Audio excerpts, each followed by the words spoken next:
In today's episode on propulsion, we speak to somebody from one of the most well-known technology providers in the financial atvice space. They are one of the providers that's been around for the longest, and we look forward to today's episode. Today, we talk atWork. This is Propulsion, the financial professional's catalyst to exponential growth. Are you a driven and ambitious financial professional, but you are finding it hard to break through to the next level? Or are you struggling to build and run your practice successfully? Join Francois du Toit, a leading consultant and trainer, as he interviews not only the experts, but also people you have never heard of before, but who have done amazing things, about how they run their practices, the challenges they face, how they overcome those challenges, their failures, which tech has improved their business, how their revenue models work, and other practical aspects. We go deep so you can learn as much as possible. And here is your host, Francois du Toit.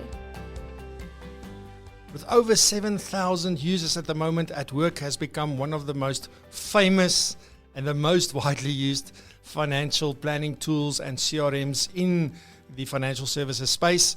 And today my guest is Trevor Stacey. Trevor is the Director of Business Development for atWork. And it's really my privilege, Trevor, to have you here. It's been a while, but we've been trying to get together. And I'm very excited to have you here. Welcome to Krugersdorp and to the Propulsion studio, if I may call it a studio. Absolutely. Thanks for the opportunity, Francois. It's nice to catch up finally. Yeah, it's been a long time overdue. And one of the reasons, why we've been battling to get hold of one another, we'll talk about that a bit during this. But before we get started, Trevor, I'm really keen to sort of share the story of atWork. And, when did atWork start? When it started way back, it was done as a cloud-based sort of tool or solution long before cloud was even a word. So can you share with us the story? For sure. It's quite an interesting background because back in 1999, the guy that started the company, Pierre Dippenard, saw a need for, it was when the policyholder protection rules were first being promulgated. And, some of our clients at that stage had had distribution around the country. And so Pierre came up with the idea of having a centralized service, which, as you know, in those days, back in the late 90s, you remember Blueprint? You go to an advisor's office and that machine would be in the background whistling and coughing, connecting and uploading stuff. Yeah. So those were the kind of challenges we had to contend with. Slow speeds, dial up, 9600 baud. I mean, things that are just unbelievable these days. I think it's, if I think back, so I was fortunate to actually install some of those Blueprint installations on behalf of Liberty, and we managed the things, and we when people had issues, and it's still when you hear that modem, it takes you back. But yeah, so it's an interesting time that we came through, but and that was way before the time. Blueprint, it was hard for advisors to adopt it just because of the challenges that was there. And I don't think people really understood what those challenges were at the time. But it shows you, I think, on the one hand, that if you just stick through, if you believe in what you're doing and you can sort of have the foresight to see where things may go, not even always where it will go, but where it may go, and you stick through it, you can really build a proper business. Yep. Yeah. I mean, one of the things we learned in those early days was to do things simply, which is carried on through to the current version. Because we just didn't have the bandwidth to do anything smart. Yeah. So you had to keep it easy to use. And I think back in Blueprint, back from that late 90s, if you think about how the industry's progressed since then, we've actually gone backwards. It's only recently we've been submitting business online, whereas that old system was doing it back in the late 90s. Yeah, I remember, this is so funny going back now. It just shows you how old I'm also getting at the moment. So we're both giving our age away, Francois. Yes, we are. So, I remember when submitting the applications online through Blueprint to Liberty was an issue. It was people didn't want to do it. And then, not so long ago, it was still in the 2006-07, when I went and saw advisors, they would say, but can your system submit applications electronically? Whereas back in the day, that same advisor was fighting to the death of why are you putting me through this, Absolutely. Look, change is always hard for humans to accept, isn't it? And that's why I think we just got to do it slowly Yeah. I know. Because there will always be the guys that just get into it and just take it and run with it. But there's a very small percentage of us, I want to say, because I'm one of those. Yeah. I'll try stuff, and if I can see this is brilliant, even long before other people are seeing it, it's like, let's just do it. And if we're wrong, we're wrong. We learn something along the way, Yeah, and experience, I think, never fails us, does it? No. So it's never a waste of time, in my view. Yes, I agree with you. So, so it started back in 98. Pierre and them started it. They were building the system. And then you got involved with Sambo before they obviously had their troubles. And then it went on and on and on. And it was, initially you focused on healthcare, am I right? That was one of the first tools that we had. Yeah, we've always been a CRM, and compliance has been an underlying part of the system. Obviously 2003 we then became independent because we were actually part of the Sambo group, which was really one of the things that kept us going in those dial-up modem days. Yeah. Luckily 2003 the internet had started taking off, and I think when we left Sambo we had 80 users. Okay. So it's a lot more than no users. Yeah, well, we built it steadily over the years and increased the functionality. But we do have that long history on cloud. And as you say, cloud wasn't really spoken about until 2005. Steve Jobs, I think, was one of the first. So we've been cloud-based all the way through. We've never built desktop software, which sometimes is a bonus. Yeah. So we do have a rich history on cloud. Yeah, no, that's awesome. And I think cloud really became a thing when Dropbox came along, because suddenly to the normal person on the street, the cloud became something that really existed. Yeah. People like Steve Jobs and that. And I know that I think you say that atWork is simple by design, and that you believe in the Steve Jobs philosophy, where you start with the user experience, what they want, and then you work back to the technology. Absolutely. And a lot of times, I think he also said that users don't necessarily know what they want. I think they do. I think they just don't know how to articulate it. Like when he came out with the iPod, 1,000 songs in your pocket, they said back in the day, if you said, what do you want? They would want a Walkman that could take 6 discs. That's what we had in my car. I remember back in the day, you had the CD shuttle right in the boot, where you could put 6 absolutely 6 CDs into them. That's what we thought. Just give us more of those disc space, And he said, no. What they really want is to take more music with them wherever they go. And how can we make that happen without having to carry around a backpack full of stuff? Yeah. And that's, I think, is the challenge. So people do know what they want. They just don't know how to articulate that. Yeah, and sometimes they have to see it to believe it. Yeah. So it's, have you ever, it happens to me, you go you see something and then, why didn't I think of that? It's so simple. Obvious. It's so obvious. Yes. And it's a challenge. But anyway, so let's talk a bit more about atWork, Trevor. So you have more than 7,000 users at the moment. And you mainly went into the IFA market initially, did you? Or where did you start? So back in 2003 with 80 users, we didn't have the resources to sort of attack the corporate market. It's a much longer sale, as you know. So we built the IFA base first of all. And obviously IFAs, if they're paying for something, then you get lots of feedback. So that the development's been driven a lot by our users. And then I think finally the corporate started to take notice of us, and they obviously liked the cloud approach. They liked the fact that we had that experience. We have done a lot of integrations, especially for our corporate clients, and security's obviously been a major thing for us. In this industry, security is paramount. Yeah, and I think if you hear some of the biggest software databases in the world that's being hacked, you can only do, at least if you do as much as you can, but it's never guaranteed. But it is a major thing, specifically now with all the poppies and the GDPRs and the, all of those new legislations that's coming out. It just makes it so much more difficult. And I think there's a lot of risk. Everybody wanted to build an app, but now it's, there's a lot that needs to go into it, behind it, to make sure that it is secure. So let's talk about atWork and how, what do you think is the thing that made you so popular? Is it because you were one of the very first, or I guess you were the very first that were cloud-based that I know of? I may be wrong. But, what is the one thing?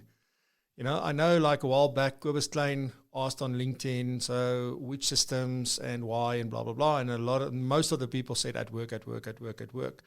So my question is that, as you say, you're simple by design and people love what you do? Or is it just because of the sheer numbers that you've obviously you've got a lot more people rooting for you than not? So which one, if you can maybe expand on that a little bit. I'd like to think it's because we've been responsive to our users. Coming from those early days of hardly any bandwidth to work with, we it's a conscious thing to do things simply. When we go through a design process, we get the user input. As you say, they don't necessarily know how they want to do it. They just know what they want. And then we spend time saying, well, how can we do this that it will work smoothly, efficiently, and work, give the end result to the user. So we spend a lot of time on that. I always like that American author, Mark Twain, where he wrote to a friend and he said, I'm sorry I wrote you a long letter. I didn't have time to write you a short one. And in software development, that's quite key for us because you spend extra time simplifying things. Yeah, it's even when you build a house, it's those last finishes that takes the longest, Absolutely. And it's small things that make it simple. Understanding like what is really intuitive for a user. And I mean, I've been fortunate to have used atWork as well. When I did planning for clients, I used it. I was fortunate to train it a few times to different users, of like new users to like people who's been around for a while. And I must say, I think that is one of the reasons why, it's simple, it's straightforward. You don't do complex sort of cash flows. You don't do all sorts of complex tax stuff. Is to say, well, you can put everything in here. You can manage and track everything, but let's keep it as simple as possible. We've always had the philosophy that we will have a simple, easy, quick version, and then a more complex, detailed version if the advisor and, of course, the client wants that.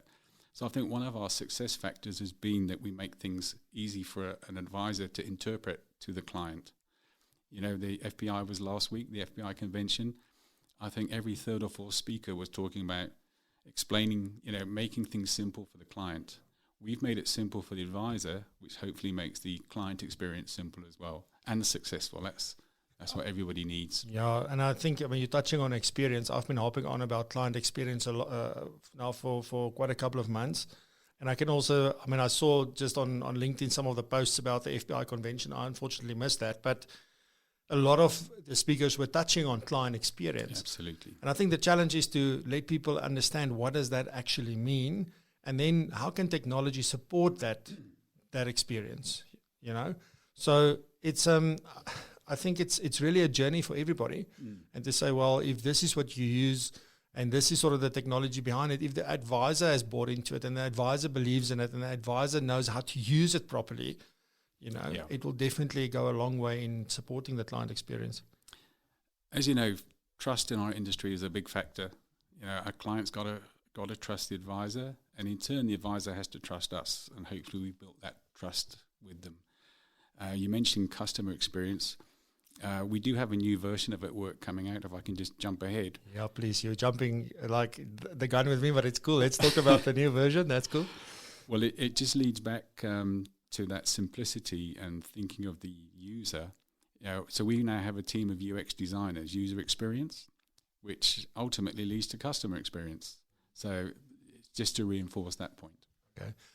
Talking about that, how often do you think, I don't know, maybe you've got the stats, but how often does it happen that an advisor sits with the atWork software in front of a client while talking to a client? Or do they mostly prepare before going? Do you have any stats on that, or do you know? Only anecdotal. I think we have a range of users. Some, I think the preparation's done primarily by admin and the advisor presents. I'm not sure that a lot of advisors are comfortable working on a laptop or an iPad in front of a client, sorry. So I don't have any firm figures, but my gut feeling is I think a lot of the preparation's done, and probably the recommendation and ROA is done with the client. But again, if I can just jump to the new system, sorry, I've got to get a plug in here. Okay. We've made it much more interactive, more co-planning, I think, is a buzzword that's become popular in the industry. Yes. Where an advisor can interact with the screen and the client. Okay. And you've seen those old spreadsheets that various product providers put out, retirement gap calculators, where as you feed in the increased premiums, you can see the change. Yeah, you immediately see the results. Yeah. Yeah. So on a new software, it's fully interactive like that. Okay. When is that coming out? So we've spent the last 2.5 years developing it. So one of the reasons, coming from the late 90s, early 2000s, no matter how many updates you do, there's always some old code somewhere. So a couple of years ago, we made the decision we were going to just flatten it and build the new version from scratch, but implementing all the things that we've learned. So as I say, we spent 2.5 years doing that. And by the end of this year, we're hoping to have 100% replacement for the current version. We've released the client and practice management so far. That's been out in the market for about 9 months with a group of people like yourself that are willing to take the chance and go through the bloody noses, finding out the issues. And we've just released the update of the planning tools. Okay, so that's also available now. That's also available now. Okay. In beta still, in beta for a pilot group, or? It's kind of in beta for the pilot group, yeah. Okay. And now we're working on our wealth imports, and we're hoping to have that finished by the end of the year. So next year we'll start turning users. It's a seamless upgrade. The advisor just has to log on and go through a simple process. And if there is any issues, there's one database with 2 applications. Okay. So if the user has to revert back, so there's a fallback strategy, if you like. Oh, awesome. Okay. Because that's usually like, oh, this thing looks great, and then you start using it, it's too difficult. Let me just go back to the one I know. Yeah. So to give the user that comfort and the transition, if they need to go back, they can, and the data will be up to date. Yeah. It's one database. Okay. So elaborate a little bit on everything that atWork actually does. Because I mean, although you've got so many users, I think there's obviously people that are not using atWork. Let's talk about like everything that atWork can do. I mean, yeah. So let's start with the CRM. I guess that's always the starting point. Yeah. So maybe I can refer to the new system as well. Again, get some plugs in. Go. So part of building trust with the client is to understand and get all those details. Simple things like phoning a client on his birthday. That was something we've had since 99. And that is so powerful in building a relationship. So simple but effective. We've also introduced social media feeds in the new one. So if you're going to visit a client, you could go through their profiles. Oh, they've changed house, or they've posted X, Y, and Z on LinkedIn. So it really, we're driving to really reinforce that relationship with the client. Okay, sorry, let's just stand there, because obviously you had me at social media and this feed, and then, okay, so now my mind goes like, so what will I see basically? So will atWork pick up, like the client is François de Toy, and then look at my LinkedIn profile and things, or does it look at you at the advisor's feed, or where does it come from? So at the moment we've just got a link, so that you click it and then you can open up the client's profile on Facebook or LinkedIn or Instagram, all of those social media feeds. So if I captured the link in my database as part of the client info? Yeah, so we don't take any live feeds in. That's something that got stopped last year, with that Facebook controversy. So all the companies shut down those links. So there's a click through to the client's profile so you can have a look. So it's just really as almost a quick entry. Yeah, just to get there easily. Okay, but I need to go and put your link to your profile as part of your. Yeah, your we do search for it. Okay. Sometimes LinkedIn's got those funny numbers at the end. Yes, they do. So there could be a few François de Toys. And they are, trust me. Okay, awesome. So one of the major components is the client, and then doing day-to-day stuff around it, like workflows and tasks, storing documents. So we want to create a CRM that's one point of contact for the client, or one point of reference for the advisor to see his client. Yeah. Sorry, I'm also going to jump in from time to time. So in terms of the workflows and the tasks, one of the things that I personally prefer to do when I create a task, at that point, I want to add the documents relevant to that task. So if we're changing a beneficiary or a debit order, whatever, can you do that now? Yeah, absolutely. Fantastic. Because that is the one thing that I've said about the tasks. Your task system is great and it's simple and it's like I can email the client from then and all that stuff is great. But I had to go to the library to add it. So that is fantastic news. Yeah. To hear that I can do that now as I do the task. One of the reasons we flattened the software is because we had a few limitations like that. And it's just user frustration. So back to the UX design for the new system, all of those things that you can see all the tasks, all the messages, the emails, they're all available in one screen. Oh, awesome. No, that's good news. Okay, cool stuff. So it's the CRM, the workflows, the social media feed that comes in. And then in terms of, I guess, the second part to the CRM, because the CRM is really about like managing the relationship, maybe managing the work, or does that fall more under the practice management side? Because now we also then go to compliance and the merge docs and that kind of stuff. That's all still in there? Yeah, absolutely. So really client and practice management for us is almost one thing. We don't separate them. Whereas the planning tools can be separate, the data imports can be separate, but the client and practice management really is integral. If that answers your question. Okay. So if I get the CRM from atWork, I get the CRM and the workflows and the tasks and all of that. That's all included in CRM. And documents. Yeah. Okay. And then I go to the next step. And obviously as part of that is the sort of, you can still manage leads and prospects and all of that kind of stuff throughout the system as well as part of that. Yeah. So then we go to the additional functionality. Then I guess that would link onto the CRM, which would be the planning, which would be the atSure, atHealth, and atWealth. Okay, can you talk about those? Sure. So we're starting to offer a range of tools. And again, if you don't mind me coming back to the new system, I think I said to you earlier, we don't want to be masters of everything. The new system is built using a service layer, and it's got an API layer. So our financial planning tool now talks to the CRM practice manager through an API. So if I can just elaborate on that API thing for the guys that maybe don't know what that is. Sorry, buzzwords. So that's like building a little bridge between, it's just like a gate or a bridge rather between two pieces of software so that they can talk to one another.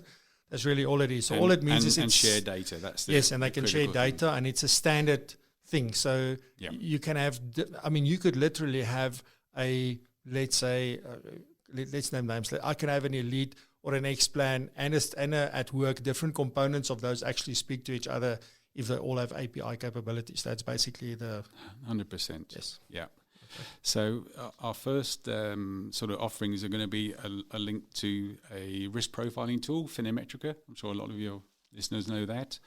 We're also linking to a short-term system because we don't want to build short-term tools. So just getting back to your question, atSure at the moment is really client and practice management. It's about the process. We don't have any short-term links or quote systems, integrations.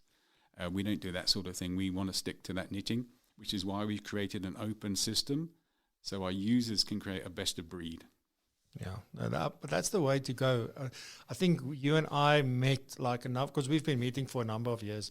And it's usually somewhere back there. To that age thing, Francois. Yeah, somewhere there in 4 ways usually. It's, just we had that conversation there as well. It's like you need this capability to sort of mix and match what's going to work in your business. And everybody's trying to be the best at everything. So we want to have the best CRM and the best planning tool. And if you can really identify and focus on the things that you are really good at and that you enjoy doing and where you really add value, then people will go for that. But then they must be able to add on the commission thing, and they must be able to add on some whatever they may need in addition to that. And I think that's where you've gone. Yeah. Right? We decided, we were approached by a client, must have been 5 or 6 years ago, to build a commission system. So we started an analysis. Pretty soon we realized we didn't know what the hell we were doing. So we backed out of it and we found a couple of partners. So we do have current integrations to a couple of quote systems, commission systems rather. Yeah. And we would never go and build a commission system. Okay, yeah, but that's important. Know what it is that you're good at and stick to that, and then rather make sure that you can, in fact, integrate with those. We looked around the world, just about everywhere. Every well-recognized system is open. Yeah. No matter how big the company is, where it's based, open and open APIs are the future. Yes, no, definitely. So we're just preparing for the future. No, great stuff. But kudos to you for doing that, because you could have decided not to do that. So it's great stuff. Tell us just a little bit about atWealth. I mean, there are like standalone services that do basically that, and then you have the elite wealths of the world and so forth that's been doing it for a while. Just what is atWealth about? Which data feeds do you get? Sort of, what's the uptake been?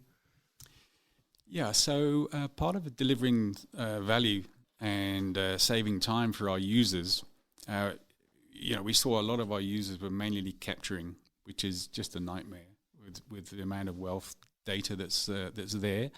So I think Astute were also talking for some time about creating an Astute sort of switch for the investment industry, which they've subsequently seemed to have done, by the way, but it's taken them quite a while.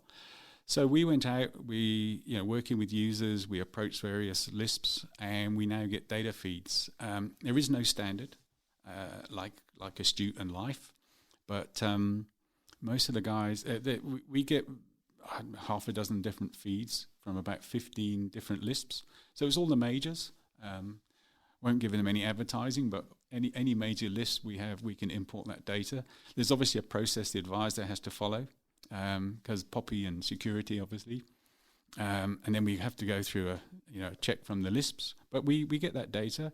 We import it on a monthly basis, because some of the LISPs can only give us monthly data. So for consistency, we do it monthly. And it's imported and consolidated at a client level, so an advisor can produce a statement.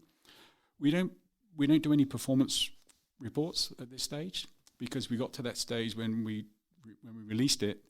The next set of development was to do the performance reporting, but we had to start atWork 6, the new version. So certainly in the new version, we're going to add a lot of functionality to wealth, because that's obviously a big part of the market. Yeah. And so at the moment it's really showing balances of what you've got. There's no performance now at the moment, but that's coming now in the new version. Yeah. Because, I mean, you sit with the data, so it's just to build the functionality to show it, I guess. Basically, yeah. Okay, that's awesome. And then atHealth, is that something that people use? I mean, I guess that's where you started, was with health. Yeah. Is it something that you still have people using atHealth? Yeah, absolutely. Well, in fact, when I mentioned that we've released the CRM and practice management, health was part of that. So a lot of our health users have been the guinea pigs for atWork 6. And so it's still out there. It's still in use. In fact, we've added quite a bit of functionality to it. At the end of the year, that process to update clients and give them options, we're in the process of automating that. Oh, nice. Okay. So there's a lot of development happening. People think it's been quiet for a long time at atWork, but actually you've been working yourself half to death. I can imagine to our users, they're probably thinking, what the hell is going on? And we haven't made too much of a song and dance about it, because we're conscious that software companies promise a lot and often don't deliver. So we don't really want to become one of those. We are, I'd have to confess, we are probably a little bit behind the roadmap of where we'd like to be, but there's been good reasons for that. Taking on a couple of big new clients. So, we are a little bit behind, but we're very pleased about where we are and how we've positioned ourselves for the future. Nice.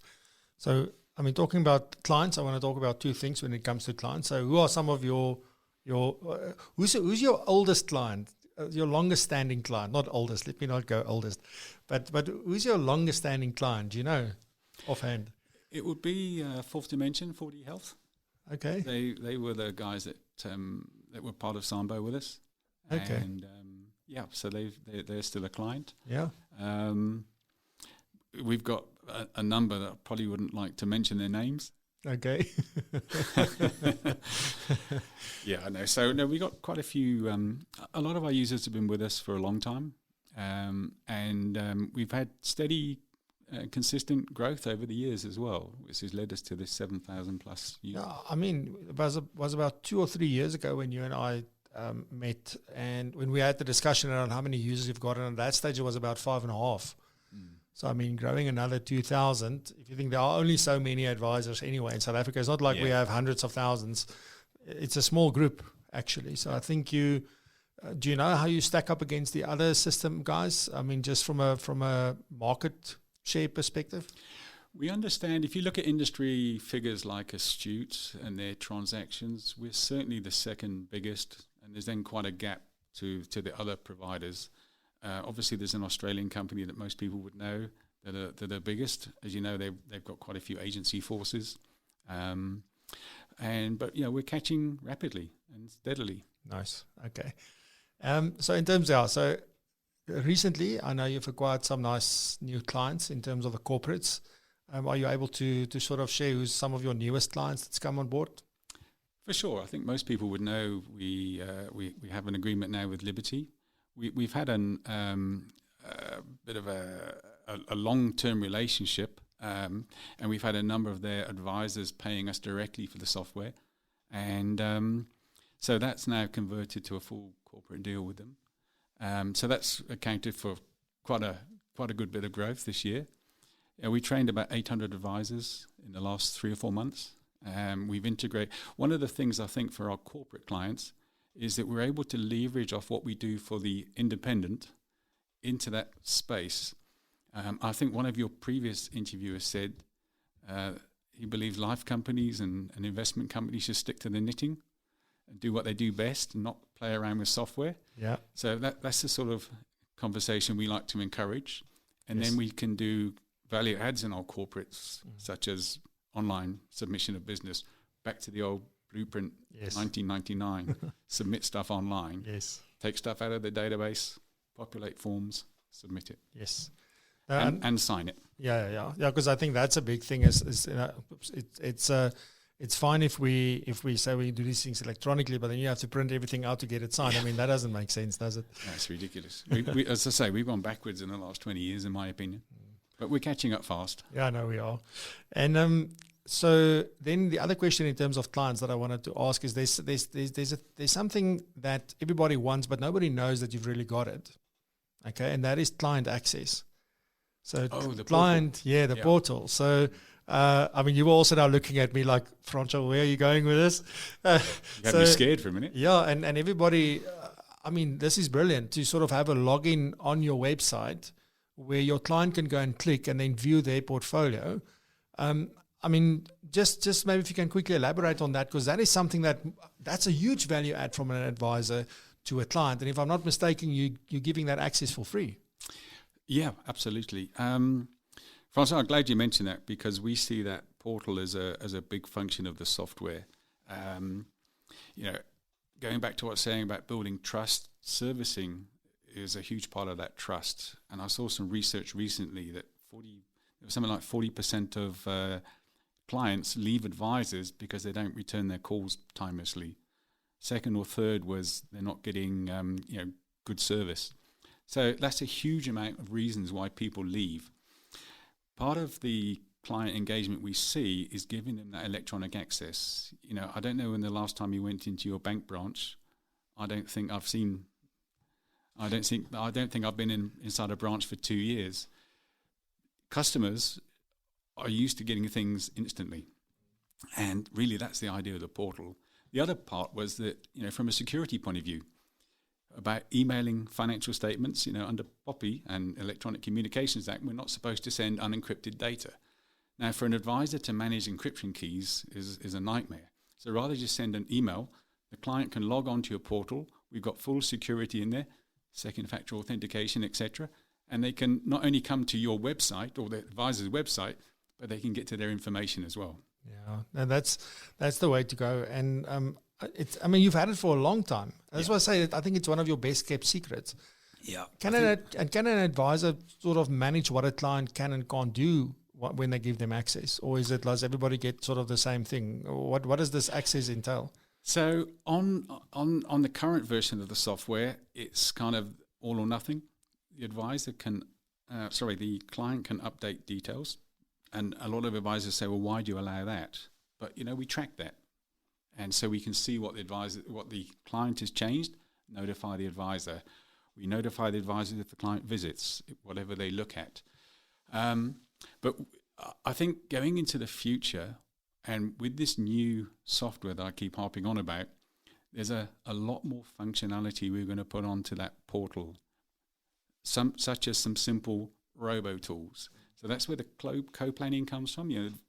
The client can have a look at something, maybe model a few things, get confused, and then call the advisor.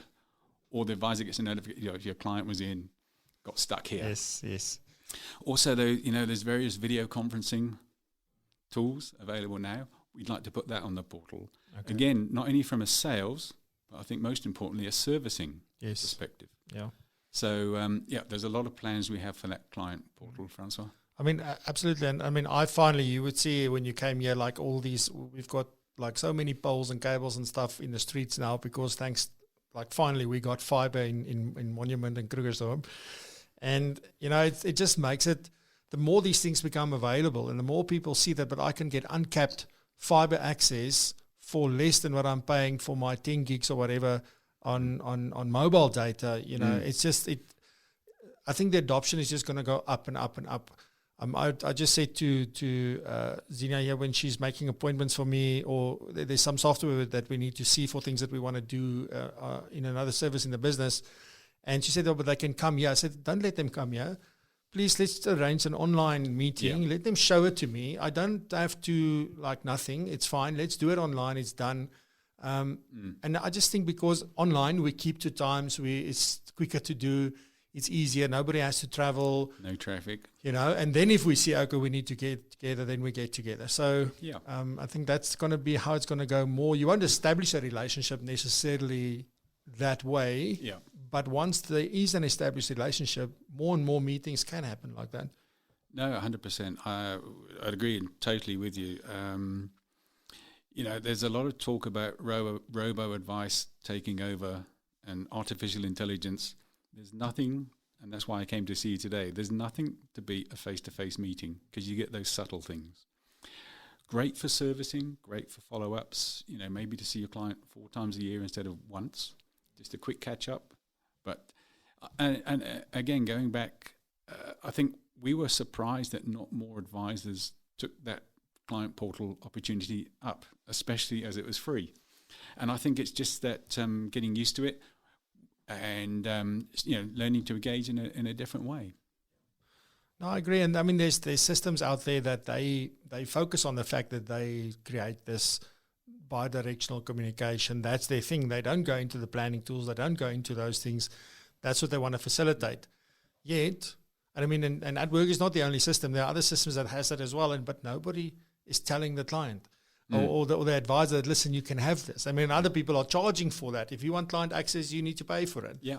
Here you have it for free, as if you don't have to go and develop anything on your side as the advisor. It's just go to the client, switch it on, and send them the link and the user ID and stuff, and there they go. Yep.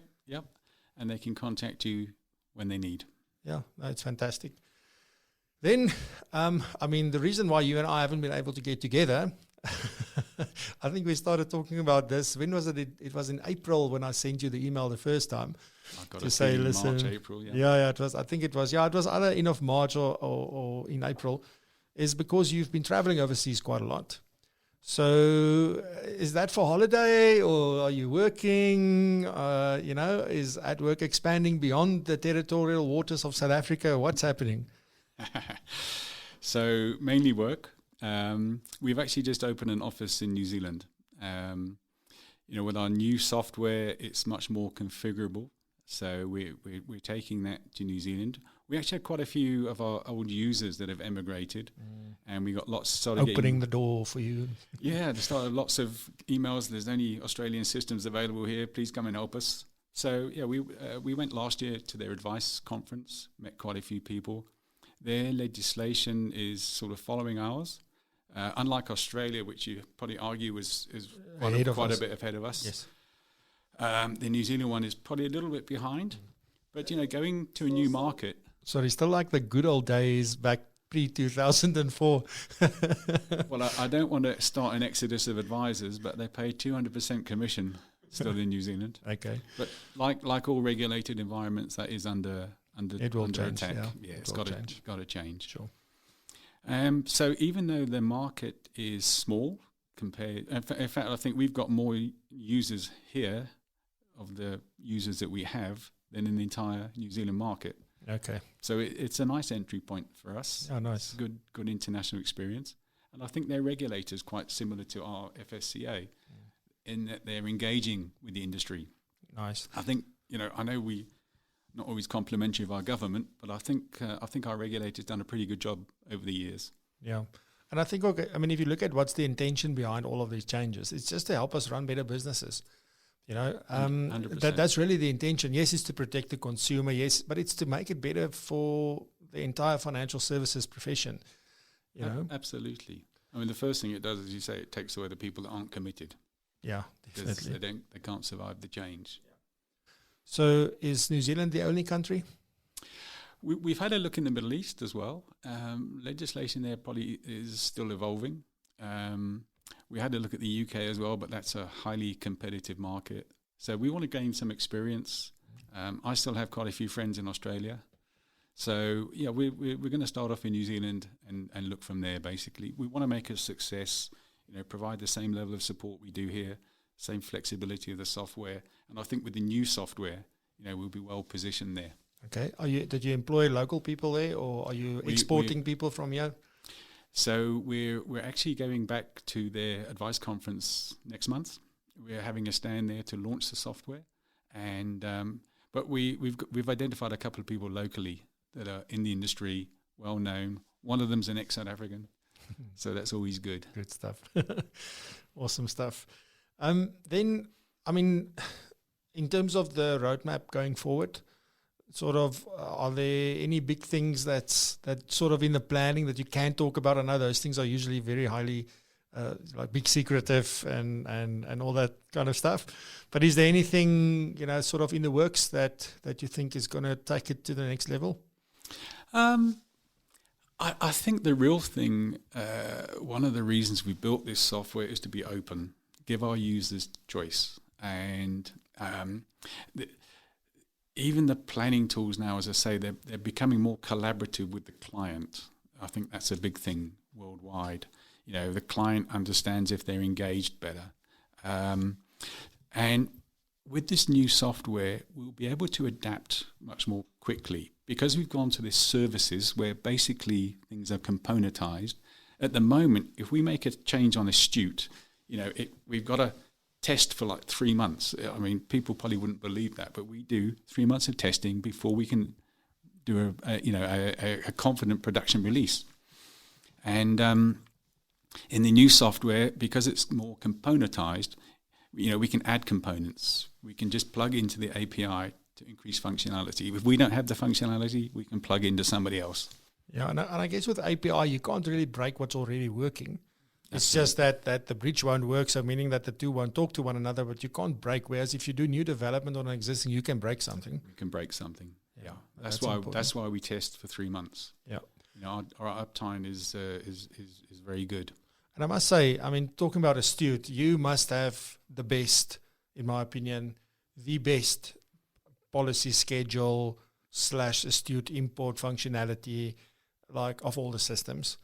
Thank you. Really, I must say the way that it comes in, the way that you can first allocate before saying, okay, final import, I think that whole process is really fantastic. And I think that's one of the reasons. If we talk to people and they're looking at certain new systems or whatever, the first thing they say is, but do they do Astute and do they do a proper policy schedule? That's sort of like if that's not there, don't even talk to us going further. The policy schedule is probably the thing that we've adjusted most over the years based on user feedback. Users take the time to give us feedback. We respond to it. Yeah, and the simple thing that I like about it is I can click on a thing to make page breaks. So if I want to break the page here or I want to break it here, I can do it. It's really great. On new software is going to be more user driven from the output. So it will almost be it will be a Word document. So we're going away from these sort of lockdown PDF type reports that an advisor, because no two practices are the same, back to another question you asked earlier, no two practices are the same. And so neither should the reports, because everybody sells slightly differently. So that report should really support the advisor in the sale. So there's one thing that I want to mention now that you talk about the reports. It's one thing that I didn't think of talking, but in terms of report, I've got this, and I've mentioned it in a couple of episodes, that one of my biggest issues with all the system providers because for me a system is a system, a calculation is a calculation. The differentiation happens in the output, but the problem is that the output is done for the advisor, not for the client. So it's very much aimed. If you look at the language, you look at the numbers, you look at everything. It's really aimed at giving output that the advisor understands. And they still need to go and panel beat and or whatever they need to do. Or even worse, they take it just like that, go and talk to the client, and then they go with a pen from the top to the bottom, page for page for page. And I think that is where the next revolution will come. And it's not, I don't like the word about disruption, but revolution, evolution, whatever you want to call it, is to, if the systems can start to generate output aimed directly at the client, talking a plain language, explaining things in pictures and bullet points, that kind of stuff, it will be fantastic. Instead of generating a 15, 50, 100-page report, whatever it may be, just what's the bottom line? Yeah. And then have an advisor version that they can keep for compliance to show, how did I get to the 3 million? I don't think the client really cares about where does the 3 million come from. But if they do ask, the advisor must be able to explain, but it doesn't mean they need to show necessarily. So those are some of the things that I've been talking about a lot, Trevor, and that's something that I want to encourage, like sort of the system providers to look at that as well, and not just think about the advisor, but how do we make that nice for the client? So our strategy there, Francois, would be to say to the advisor, that's all the stuff you can put in. Choose what suits your approach, what suits your client. Because let's face it, different clients need different things. Accountants, engineers love detail. Salespeople like us don't. So really, we want that report to be tailored, easily tailored, as in Microsoft Word, to what suits the client and that practice. So I'm with you there. And also the tools will be much more engaging, much more visual. Yes. So graphs, charts that move. Yes. So you can almost sit with the client, settle what they can afford, what they want to achieve, then press the button to say, go. Yes, cool. 100%. And I think the point I'm also trying to drive home is that it's important for that report to be in a language, like the very first time at Old Mutual when I sat there in an IT meeting, I was testing the Australian company's thing for them, and I had to sit in a meeting, and it was the first time I've ever really been. I've been in lots of meetings before, but this was my first real IT meeting, and I was sitting there looking like I was at Wimbledon, just looking at what are these abbreviations these people are spitting out. And that's the one thing that TLAs.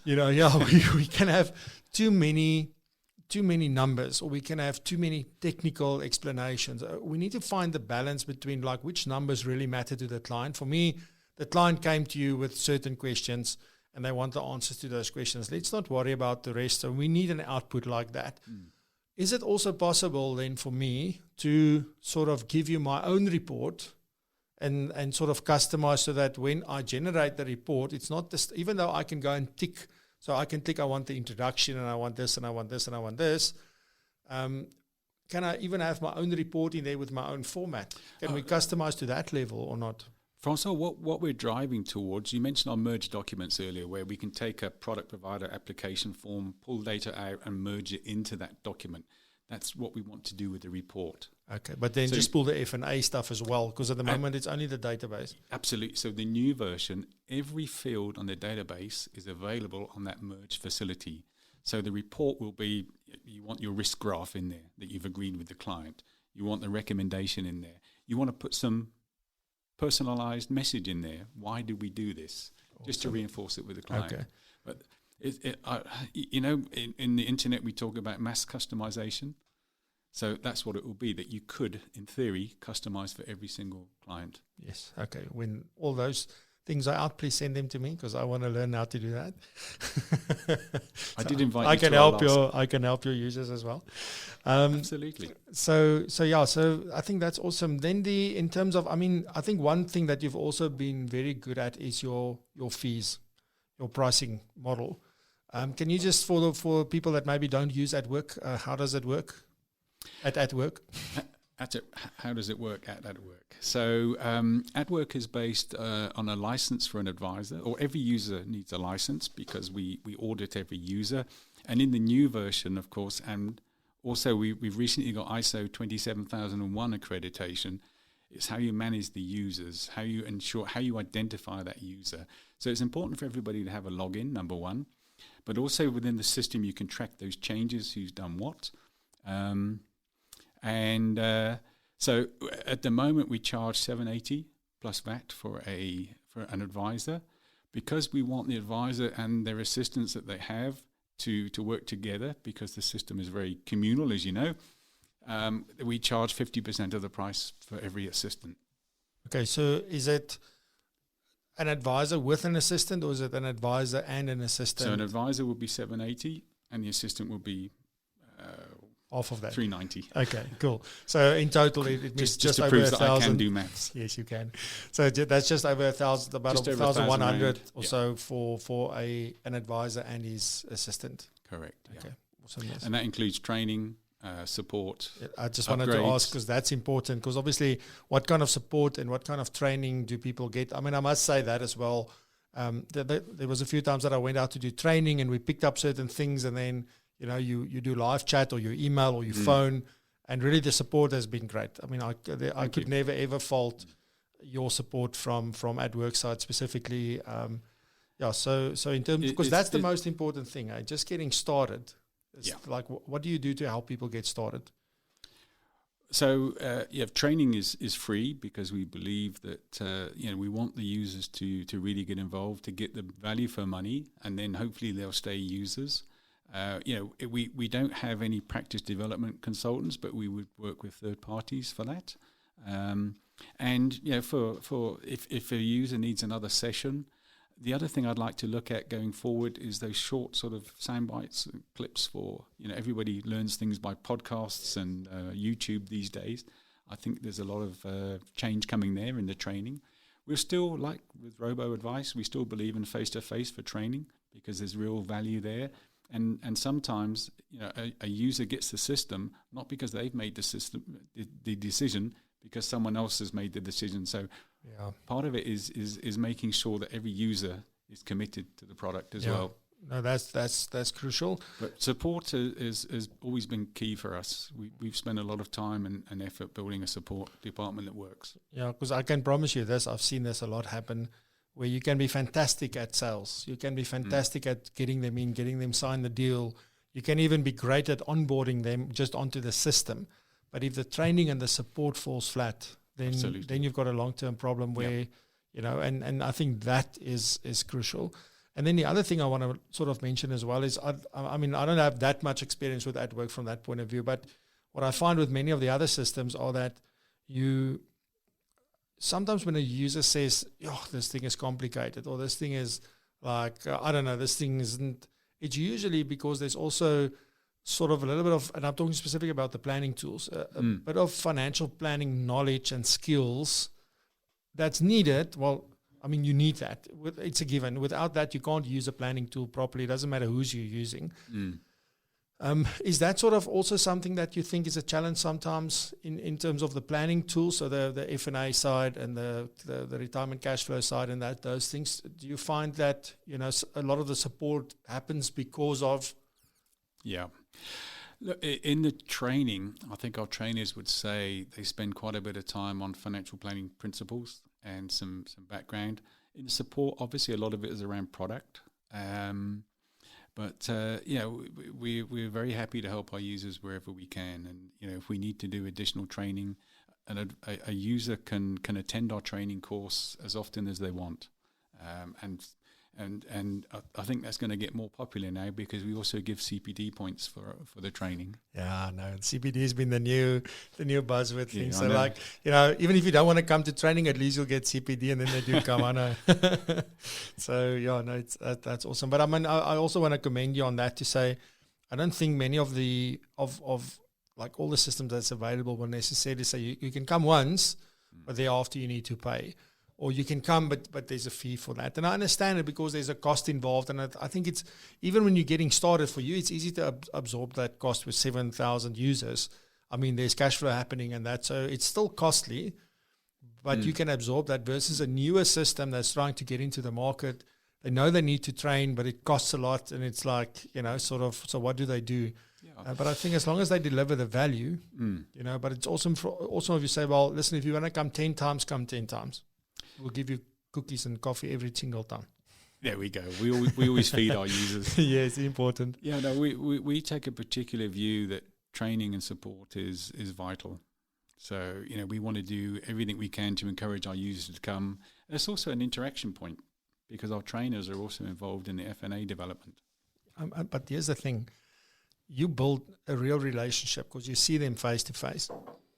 I think that's a lot of times, I think where people miss out. It's nice for us to do all the training. I mean, I do a lot of training for Old Mutual, for instance, I don't know if I'm allowed to say names, but I do a lot of training for them in terms of like online from here. So virtual sessions, etc. We're looking at other providers doing the same thing. But it's, that initial, I think when they come onto the system, that first training must happen face to face as much as possible. If it's really rural and it's not possible, that's fine. But I think it's crucial to have a real relationship. I think the danger with all these systems lies in, like, we want to have a relationship, but let's have a virtual relationship. Yeah. I have with AfriHost.